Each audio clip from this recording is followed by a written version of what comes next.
علامہ صاحب آپ نے گفتگو کے دوران جیسا کہ حضرت کا شعر کا ذکر کیا آپ نے، تو زندہ ہے واللہ، تو یقیناً اہل سنت کا تو یہ عقیدہ ہے کہ نبی کریم صلی اللہ علیہ وسلم حیات ہیں، اور پھر آپ نے امام کا شعر پڑھا تو زندہ ہے واللہ، یعنی قسم کھا کر امام فرما رہے ہیں. تو حضرت یہ ارشاد فرمایا کہ اگر تو نبی زندہ ہیں اور یقیناً ہیں تو زندہ کو تو کوئی دفن نہیں کرتا. لوگ یہ کہتے ہیں کہ بھئی صحابہ نے پھر تدفین کیوں کی نبی کریم صلی اللہ علیہ وسلم کی. یہ ایسی ایسی باتیں ان کے ذہنوں میں آ رہی ہوتی ہیں حضرت. پہلے تو ان کے آنا پر مجھے حیرت ہو رہی ہے کہ ایسی باتیں ذہنوں میں آ رہی ہیں وہ بھی اپنے نبی کے لیے.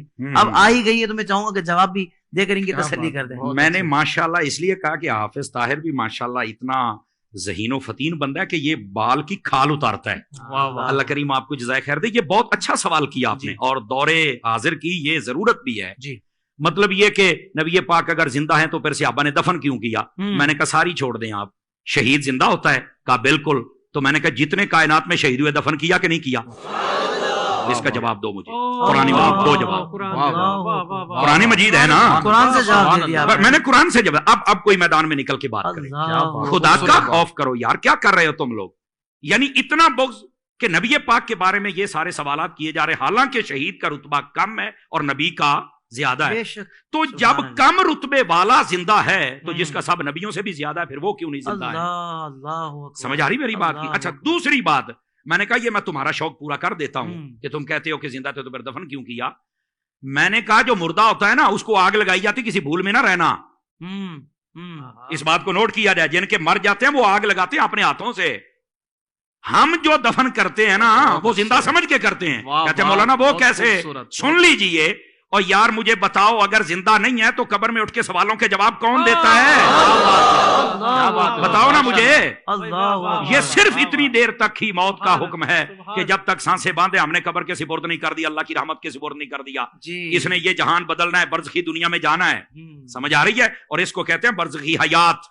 یہ بھی میں آسانی کر دوں. بہت اچھے. سمجھ آ رہی میری بات کی؟ لیکن یہ کہنا کہ زندہ کو دفن کو نہیں کرتا، یہ تمہیں کس نے کہا ہے؟ میں ایک یہ جو دیہاتی لوگ ہمیں سن رہے ہوتے ہیں تو میں ان کی ایک مثال دے دیتا ہوں، شاید کسی کے کونے کھانچے میں بیٹھ جائے.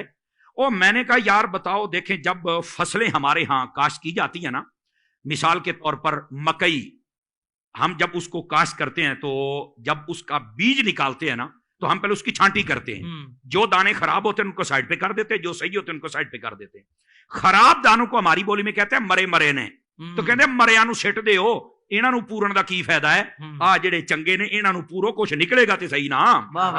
اس کا مطلب ہے اگر یہ دیہاتی لاجک سے بھی دیکھا جائے نا تو زندہ کوئی دفن کیا جاتا ہے، مردے کو کوئی نہیں دفن کرتا ہے. سائنس سے لے کر دیہات اور دیہات سے سائنس نے ہر زاویے سے ہم نے سمجھا دیا. دیکھیں نا ہم نے قرآن سے بات شروع کی ہے نا، ہم دائیں بائیں تو جا ہی نہیں سکتے. کیا کہنے. اور پھر یہ بھی ایک ویسے بھی بڑی عجیب و غریب، وہاں کیسے زندہ ہر طرف سے بند ہے. تو میں ان سے سادہ سوال کر لیتا ہوں. میں نے کہا بتاؤ یہ جو چوزا ہوتا ہے یہ انڈے سے 21 دن کے بعد نکلتا ہے؟ کہا بالکل.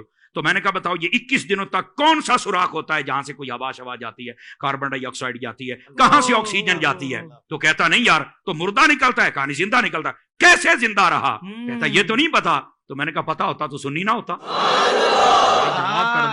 پتا ہوتا تو سنی نہ ہوتا. بھئی جو رب ایک چوزے کے لیے سب انتظام کر سکتا ہے وہ مدینے کے تاجدار کے لیے نہیں کر سکتا. وہ زندہ ہیں. زندگی کی تمہیں سمجھ آئی تو ایک الگ بات ہے. تو زندہ ہے واللہ، تو زندہ ہے واللہ، میرے چشم عالم سے چھپ جا. سبحان اللہ سبحان اللہ.